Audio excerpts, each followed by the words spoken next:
I always thought my sister's issues would eventually resolve themselves. That we'd grow closer as adults, maybe even laugh about our childhood drama over coffee someday. But that dream died the moment my mother called me during my final semester of college.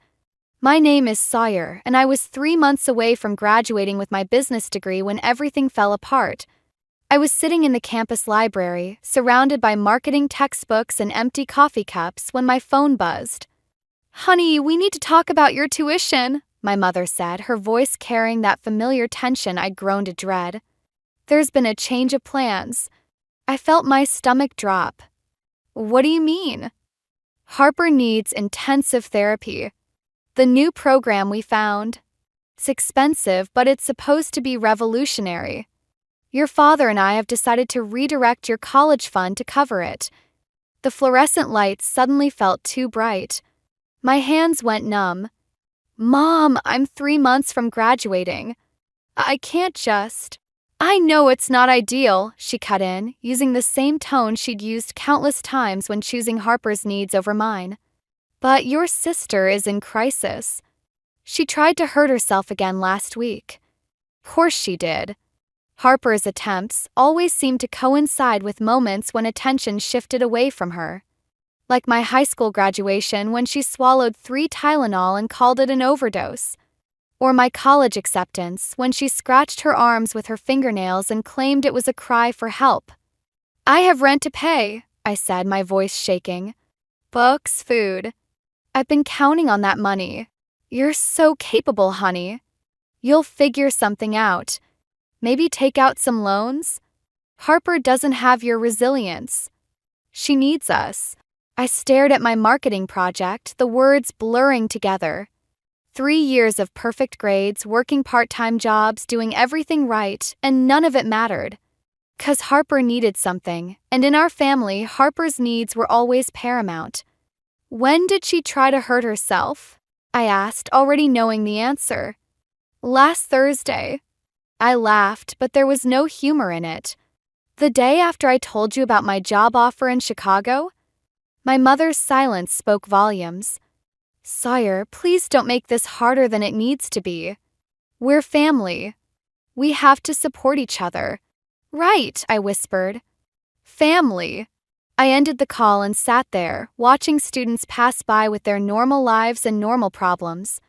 My phone buzzed again, a text from Harper this time. "Sorry about your tuition, sad face. But maybe this means you'll stay closer to home? I miss my big sister." The message was punctuated with heart emojis, as if she were discussing something as trivial as borrowed clothes. I could picture her smug smile, the way she'd bat her eyes at our parents when they inevitably praised her for reaching out to me. My phone buzzed again. This time it was Ethan, my fiancé. "Still on for dinner tonight?" I stared at his message, thinking about how excited he'd been about the Chicago opportunity, about the apartment listings we'd been browsing together, about all our plans that now seemed to be crumbling because my sister couldn't stand the thought of me succeeding. Something shifted inside me then. Maybe it was the casualness of Harper's message, or the way my mother had dismissed years of my hard work, or just the accumulated weight of a lifetime being second best. But sitting there in that library, surrounded by the remnants of my carefully planned future, I made a decision. I was done being the responsible one. Done sacrificing my dreams to feed my sister's endless need for attention. Done playing by rules that always seemed to change in Harper's favor. I texted Ethan back. "Actually, can we meet now? There's something I need to talk to you about." It was time to write my own rules. And if my family didn't like them, well, maybe that was their problem to figure out. The mandatory family dinner felt like walking into a minefield. I'd spent the afternoon with Ethan, planning how to handle my sudden financial crisis, but now I had to face my family and pretend everything was normal, as if they hadn't just pulled the rug out from under my entire future. Harper was already holding court at the dinner table when I arrived, regaling our parents with stories about her new therapy group. She wore a carefully curated outfit that made her look younger, more vulnerable, a trick she'd perfected over the years. "Sawyer," She jumped up to hug me, her voice syrupy sweet. I was just telling Mom and Dad about Dr. Matthews. He says I'm making real progress. I returned the hug stiffly, catching a whiff of her expensive perfume, probably another gift from our parents. That's great. My father looked up from his phone, offering a distracted smile. Sit down, Githa. Your mother made pot roast. The table was set with the good china, another sign that this was Harper's show. Mom only broke out the fancy plates when she wanted to make everything seem perfect and normal. So, my mother said, serving the food, Harper was thinking about taking some community college classes next semester. Isn't that wonderful? I stabbed a potato with more force than necessary. Interesting timing. Harper's eyes flickered to me, a ghost of a smirk playing at her lips. Well, seeing how hard you've worked really inspired me. I want to follow in your footsteps, big sister. Speaking of school, my father interjected, have you figured out your situation yet, Sawyer? You mean the situation where you pulled my funding 3 months before graduation? The words came out sharper than I intended. My mother's fork clattered against her plate. Sawyer, we discussed this. Your sister needs help. I know. I turned to Harper. How did you try it this time? What? To hurt yourself. Mom said you tried again last week. What was it this time? Pills? Crutches? Or did you just threaten it? Sawyer! My father's voice carried a warning. That's enough. Harper's lower lip trembled, right on cue. I can't believe you'd be so cruel. You know how hard this is for me. Hard for you. I laughed. What about how hard it is for everyone else? Do you even care that you're destroying my chance to graduate? I didn't ask them to do that. Harper protested, but her eyes gleamed with satisfaction.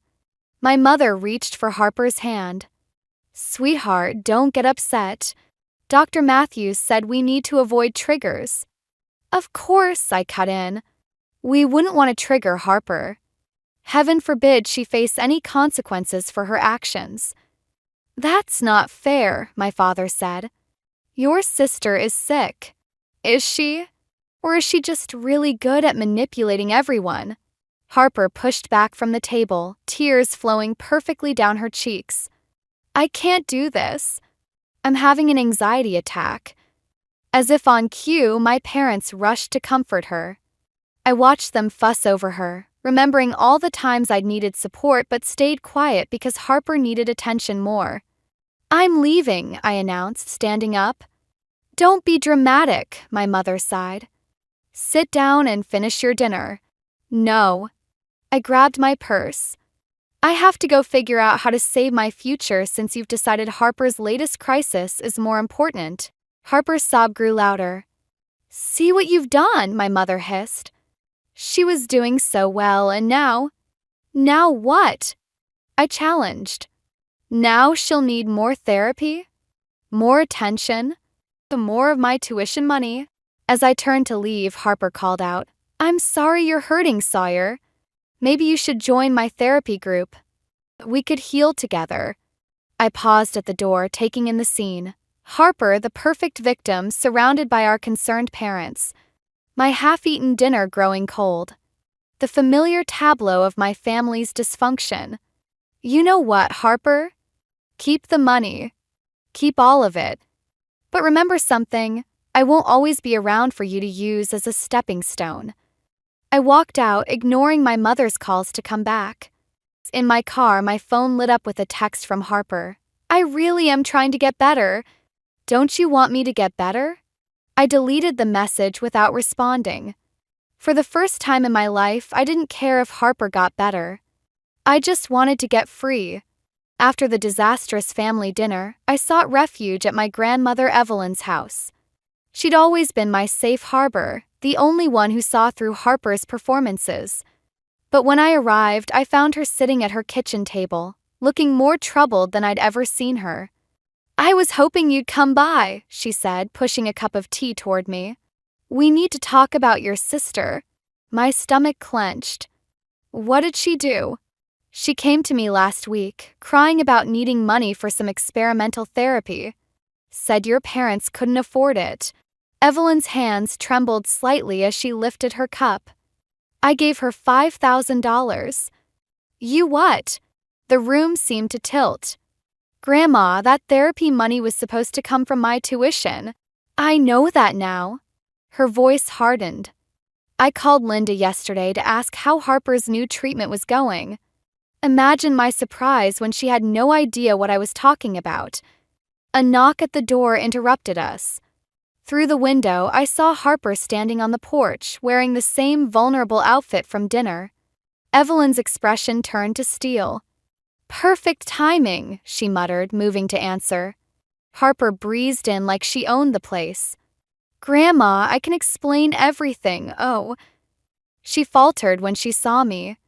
Sawyer? What are you doing here? Funny, I was about to ask you the same thing. I came to talk to Grandma about the therapy program. Harper's voice wavered perfectly. There's been a misunderstanding. Stop. Evelyn's command cut through the air. Where's my money, Harper? I spent it, Harper admitted, tears already forming. But it was for something important. I needed a new car. I interrupted, remembering the sleek vehicle she'd been driving at dinner. Those designer clothes? Or was it that perfume that costs more than my textbooks? Harper's facade cracked for a moment, revealing something ugly underneath. You don't understand. Mom and Dad always gave you everything. I just wanted. They gave me everything? I stood up so fast my chair scraped across the floor. They just took away my entire future for you. Because I need help, Harper wailed, but her eyes remained dry despite her theatrical sobs. I'm sick, Sawyer. Why can't you understand that? The only thing wrong with you is that you're a pathological liar, Evelyn said quietly. I've watched you manipulate this family for years, but stealing from me? That's a new low. Harper switched tactics, her vulnerability morphing into anger. Fine. Keep your money. I'll tell Mom and Dad how you both attacked me when I came here seeking help. They'll believe me. They always do. Get out. Evelyn's voice was steel. And don't come back until you're ready to tell the truth. After Harper left, I sat with my grandmother in silence. My phone buzzed with messages from my mother, no doubt already receiving Harper's version of events. I'm sorry, Evelyn said finally. I should have seen through her act. Everyone falls for it eventually. I stared into my cold tea. That's her superpower. Not anymore. Evelyn reached for her checkbook. I'm giving you the money for your tuition. Grandma, no. I can't. Yes, you can. And you will. She started writing. I've enabled Harper's behavior by staying quiet all these years. It's time someone in this family stood up for you. My phone buzzed again, a text from Harper. Hope you're happy. Mom and Dad are furious about how you and Grandma treated me. Good luck explaining yourself. I showed Evelyn the message, and she shook her head. You know what happens to people who constantly cry wolf, Sawyer? Eventually, the wolf really comes, and no one's left to help them. Looking at my grandmother's determined face, I felt something shift inside me. Harper had finally overplayed her hand. She'd gotten greedy, thinking she could manipulate everyone indefinitely. But she'd forgotten one thing. Every con has its expiration date. I took out my phone and started typing evidence. Dates, incidents, patterns of behavior. Every manipulation, every fake crisis, every stolen opportunity. It was time to show my parents who their perfect daughter really was. What are you doing? Evelyn asked. Writing my own version of the story, I replied. And this time I'm not letting Harper edit it. The evidence I'd gathered against Harper sat like a loaded gun in my phone. For 3 days, I debated whether to pull the trigger. Then my mother called with news that made the decision for me. We're putting the house up for sale, she announced without preamble. The therapy program Harper needs is in California. I nearly dropped my coffee. You're moving across the country? We all are. Your father found a position there, and I think a fresh start would be good for everyone. Harper's so excited about it. Course she was. 'Cause I'd just signed a lease on an apartment near campus, committed to local job interviews, made plans with Ethan.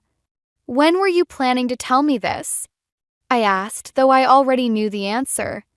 Well, honey, we assumed you want to come with us. Family should stick together. I laughed, a hollow sound that echoed through my empty dorm room. Right. Like you stuck with me when you took my tuition money? That's not fair. Your sister stole $5,000 from Grandma Evelyn. I cut in. Did she tell you that part? Silence crackled over the line. Then Harper explained that situation. She was desperate and Evelyn misunderstood. Stop. My voice shook. Just stop. I have proof, Mom. Bank statements, text messages, everything. Harper's been lying to all of us. Don't. Her voice turned sharp. Don't you dare try to hurt your sister. She's fragile right now. Fragile. I opened my evidence folder. Let me read you something. Last month, while you thought Harper was at therapy, she was actually... I don't want to hear it. My mother's voice rose to a near shout. Why can't you just support her? Why do you have to make everything so difficult? The words hit like a physical blow. 23 years of being the good daughter, of swallowing my needs, of watching Harper manipulate and destroy. And I was the difficult one? You know what? I said quietly. You're right. I am making things difficult. So let me make it really simple. I'm not going to California. I'm not giving up my life for Harper anymore. And if you sell that house, the house I grew up in, the house where Dad promised we'd always have a home, then don't expect me to ever come back. You don't mean that. But I heard the uncertainty in her voice. We're family. No, Mom. We're Harper's support system. There's a difference. After hanging up, I sat in the growing darkness of my dorm room. My phone lit up with texts from Harper. Can't wait to be roomies in Cali. Just like when we were kids. Though maybe you should stay here. Ethan might get lonely without you, winking face. The implied threat in that last message made my blood run cold. I knew Harper's pattern. If she couldn't control someone, she destroyed them. And now she was setting her sights on Ethan. I called him immediately. We need to talk. In person. I'm at work, he said. Everything okay? No. I looked at Harper's message again. Nothing's okay. An hour later, I sat across from Ethan in his car, parked outside the coffee shop where he worked.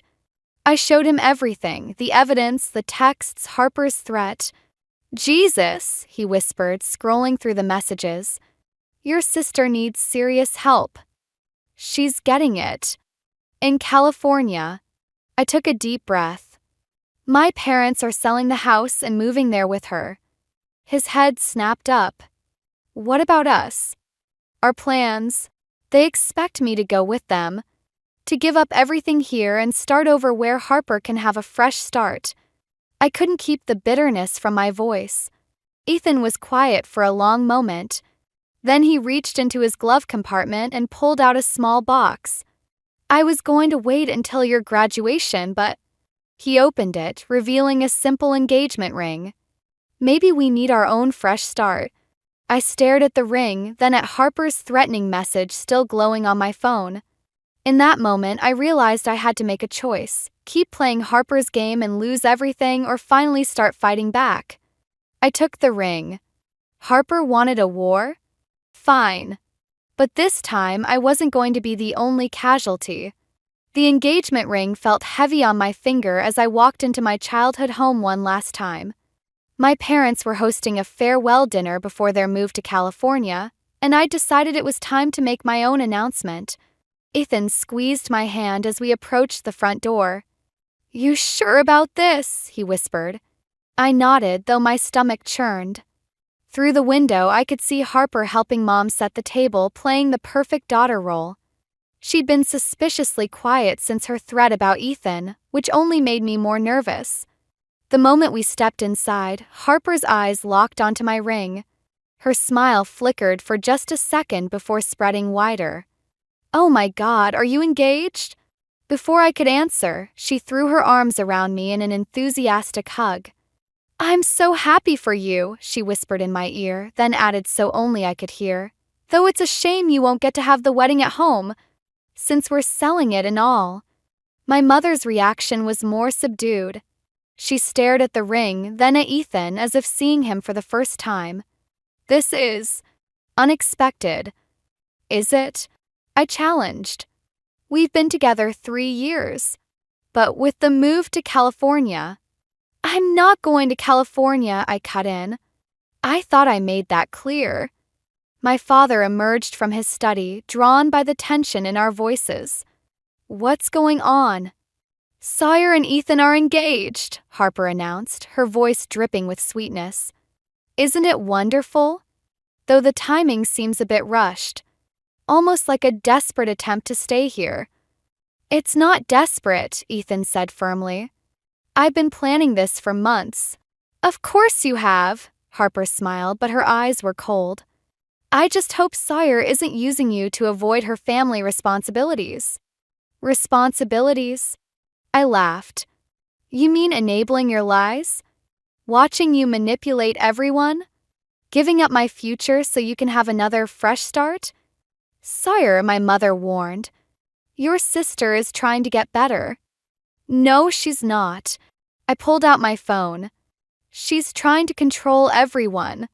And I can prove it." Harper's face darkened. "Mom, she's trying to hurt me again. I can feel an attack coming on." "Stop it." I slammed my hand on the table, making everyone jump. "Just stop. I have evidence of everything. The money you stole from Grandma. Fake therapy sessions. The way you time your episodes whenever something good happens to me." "That's enough," my father started, but I was done being silenced. "No, it's not enough.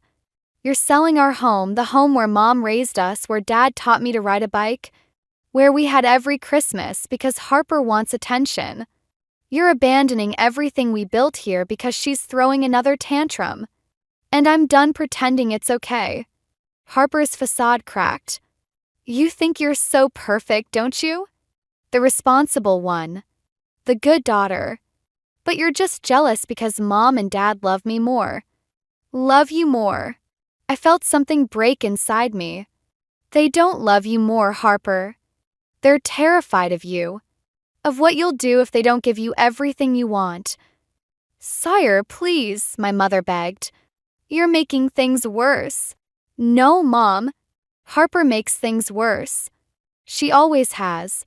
And now she's threatening Ethan because she can't stand the idea of me being happy without her." The room went silent. My father turned to Harper.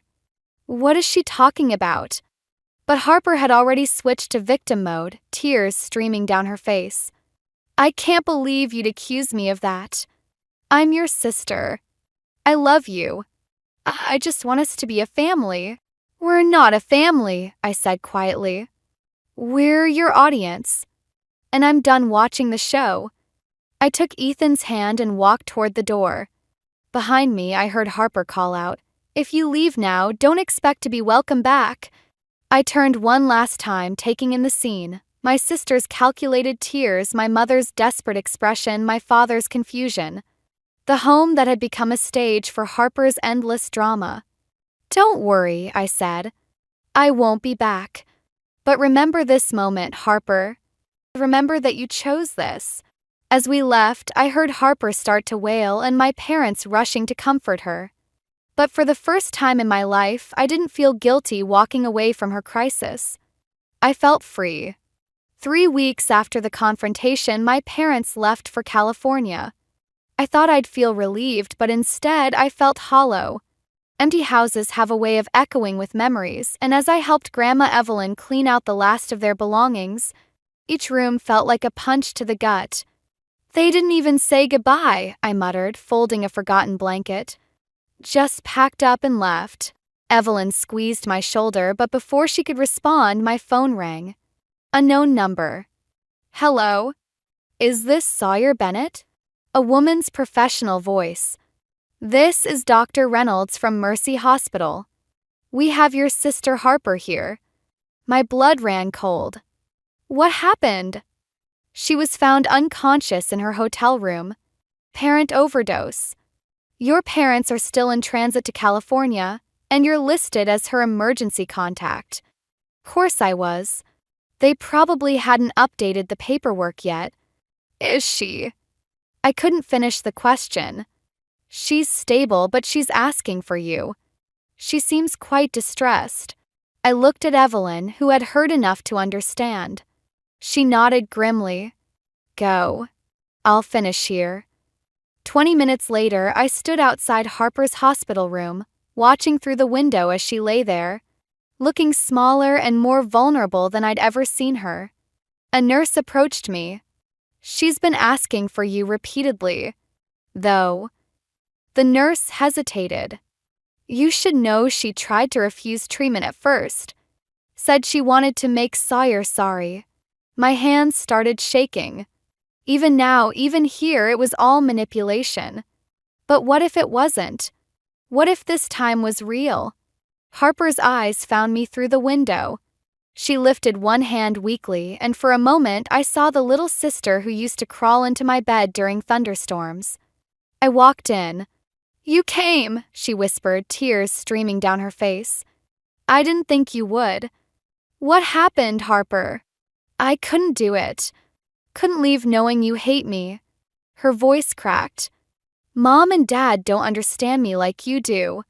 They never have. Stop it. My voice was harder than I intended. Just stop.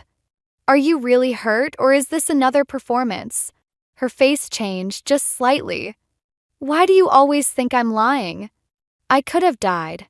Did you want to die, or did you want me to feel guilty? She didn't answer immediately, which was an answer in itself. I called Mom and Dad, she said instead. They're turning around. Coming back. They said you should stay with me until they get here. Course they were. Course Harper had found a way to drag them back, to keep everyone dancing to her tune. No, I said quietly. What? I said no. I'm not staying. I'm not playing this game anymore. Harper's monitor started beeping faster. You're going to leave me alone? After I almost died. You didn't almost die. The nurse told me they pumped your stomach. You took just enough pills to seem serious, but not enough to do real damage. You timed it perfectly, didn't you? Right when Mom and Dad were too far away to come back quickly, but not so far that they couldn't turn around. You're cruel, she spat, dropping the vulnerable act. This is why I did it. To show everyone who you really are. I stepped closer to her bed. No, Harper. This shows everyone who you are. And I'm done being your audience. If you leave now, she called after me, I'll tell them everything was your fault, that you pushed me to this. They'll believe me. They always do. I paused at the door. You know what the difference is between us, Harper? I don't care if they believe you anymore. But walking out of that hospital was the hardest thing I'd ever done. My phone exploded with messages, from my parents, from relatives, from family friends. All of them telling me what a terrible sister I was, how Harper needed me, how family should stick together. I turned my phone off. Later that night, curled up in Ethan's arms, I finally let myself cry. Not for Harper, not really. But for the sister I never had and for the family I'd needed but never got. You did the right thing, Ethan whispered. Then why does it feel like she won? Because this isn't the end, he said. It's just the beginning. He was right. This was just the beginning. And for the first time, I wasn't afraid of what came next. I should have known Harper wasn't done. 2 days after the hospital incident, I came home from work to find Ethan's car in our driveway and Harper's new BMW parked behind it. My hand shook as I unlocked the door. The scene inside froze my blood.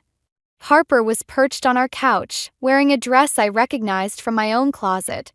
Ethan stood by the window, his face pale, keeping as much distance between them as possible. "Oh, hi, sis." Harper's voice dripped honey. "I was just telling Ethan how worried I've been about you. About your anger issues." "Get out."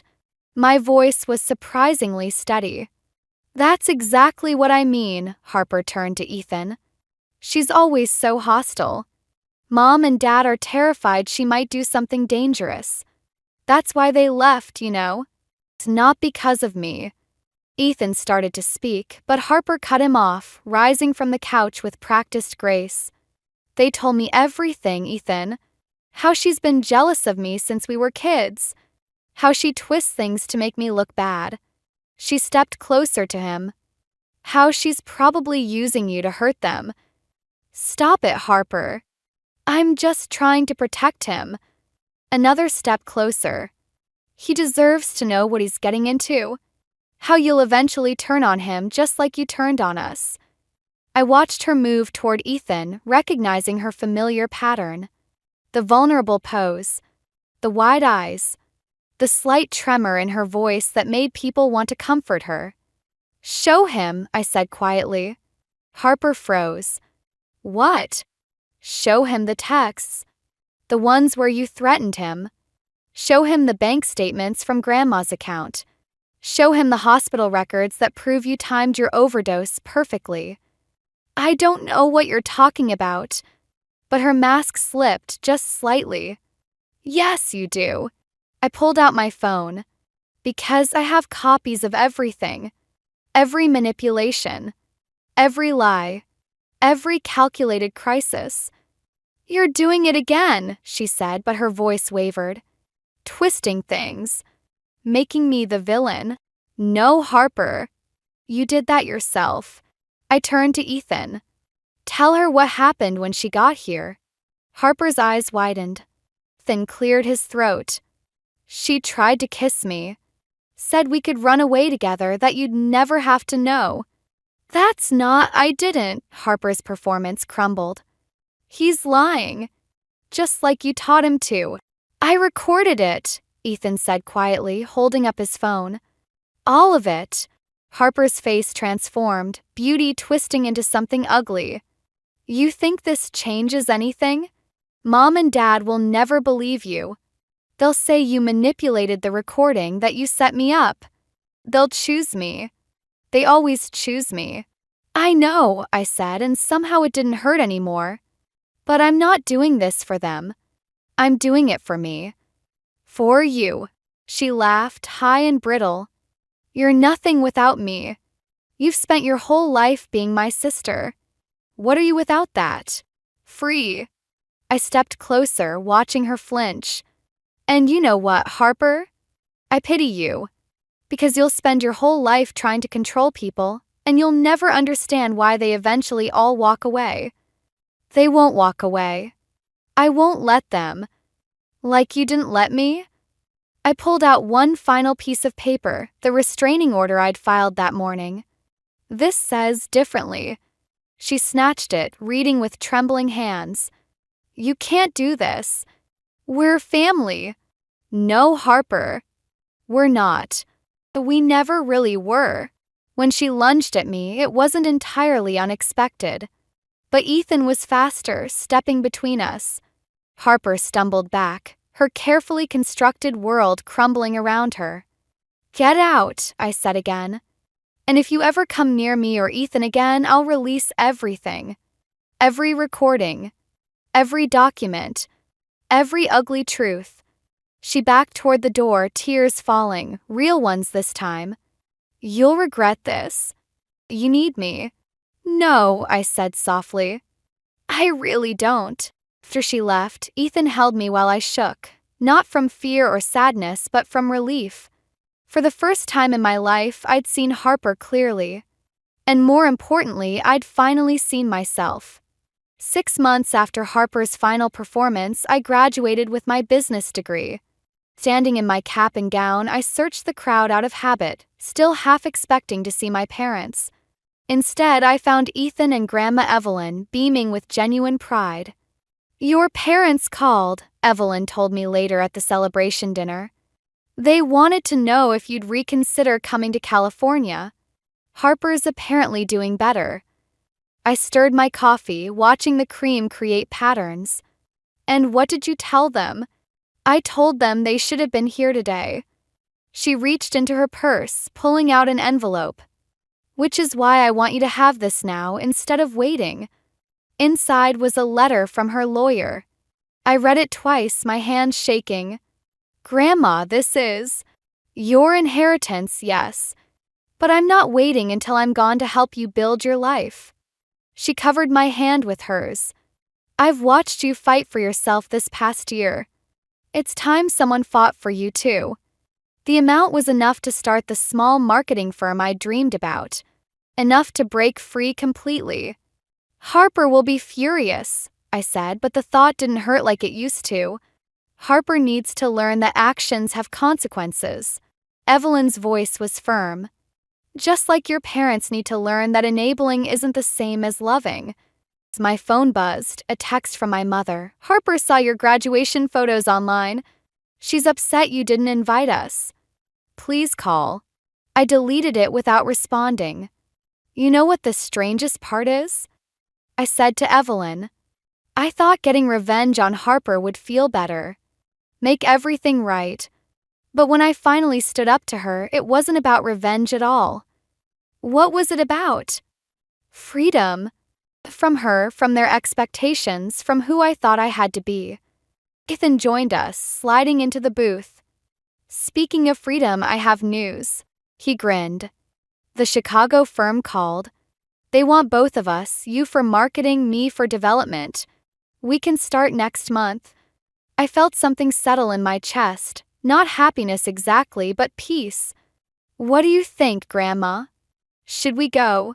"I think," she said carefully, "that you've spent enough time wondering what other people think you should do." She was right. Later that night, I sat at my desk, looking at the last family photo we'd taken before everything fell apart. Harper stood in the center, of course, with our parents flanking her protectively. I was on the edge, already fading from the frame. My phone lit up with a new email from Harper. "I'm sorry for everything, but I miss my big sister. Please come visit, I promise things will be different." For a moment I felt the old pull. The urge to fix things, to be the good sister, to maintain the peace. But as I looked at the inheritance letter, at the Chicago job offer, at my engagement ring catching the light, I realized something important. Sometimes the happiest endings don't involve forgiveness. Sometimes they just involve freedom. I opened my laptop and began typing. "Harper, I hope you find whatever it is you're looking for. I hope you heal, grow, and learn to be happy without needing to control everyone around you. But I won't be there to see it. I'm not your audience anymore. I'm not your victim. I'm not your sister. I'm just free. Sawyer." I hit send, then blocked her email address. On my desk, the family photo stared up at me. I picked it up, considering it one last time, then dropped it in the trash. Tomorrow, Ethan and I would start planning our move to Chicago. Tomorrow, I would begin building my marketing firm with Evelyn's gift. Tomorrow, I would continue becoming the person I was always meant to be. But tonight, I simply sat in the quiet of my freedom and finally completely let go. Some might call it revenge that I got everything Harper tried to take from me. But the truth is, the best revenge wasn't hurting her, it was healing myself. And that's a victory she can never take away.